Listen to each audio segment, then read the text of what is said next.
बूढ़ा आदमी रात रात भर नहीं सोता था। वो चुपचाप मुर्दों की लाशों से बाल चुराकर बेचता था। लेकिन एक रात जब वो एक महिला की लाश के बाल काटकर लौट रहा था, वो अचानक अपनी आंखें खोल देती है। सोवर उसी रात बूढ़ा आदमी रहस्यमयी तरीके से मर गया। उसकी बहू ने वो बाल बेच दिए और पहुंच गए छोटी सी विग की दुकान में जहां काम करती थी। सीन शाओ मेई बालों का बैग खोलती है। जब शाओ मेई बाल साफ कर रही थी, बैग अचानक हिलने लगा, लेकिन उसने ध्यान नहीं दिया। उसने बालों को पानी में धोया, सुखाया और एक सुंदर विग बना ले। शाओ मेई बाथरूम में, लेकिन उसी रात उसका नाक से खून बहने लगा। पानी में जब उसने हाथ डाला तो कुछ अजीब सा महसूस हुआ। उसने नाली से एक मुट्ठी बाल निकाले। सस्पेंस बिल्ड अप, सांस लेने की आवाजें, चीख, और तभी सिंक से एक हाथ बाहर निकला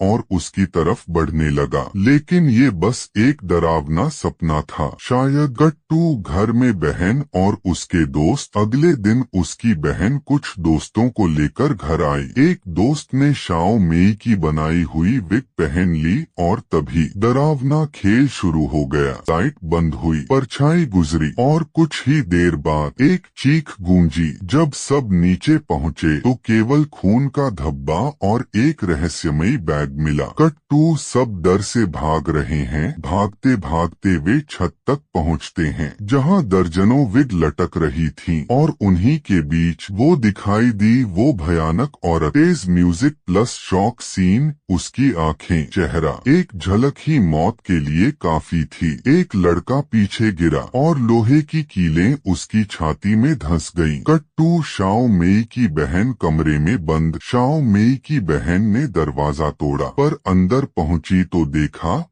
उसकी बहन ओवन में बंद थी। ओवन का तापमान 100 डिग्री पार कर गया था। और फिर blast sound plus cut to black. अंतिम सीन, अगली सुबह दरवाजे पर मम्मी पापा की आवाज आई, पर बहन को कुछ अजीब लगा। पापा उसे देख ही नहीं पाए। डायलॉग, मुझे देख क्यों नहीं रहे? वॉइस ओवर, धीरे धीरे। और फिर उसे एहसास हुआ उसके शरीर में कांच का टुकड़ा धंसा था। वो मर चुकी थी, लेकिन शाओ मेई अब भी जिंदा थी। क्यों? कट्टू शाओ मेई की ठंडी नजरें उसकी तरफ घूर रही हैं। And screen. क्या आप जानना चाहेंगे आगे क्या हुआ?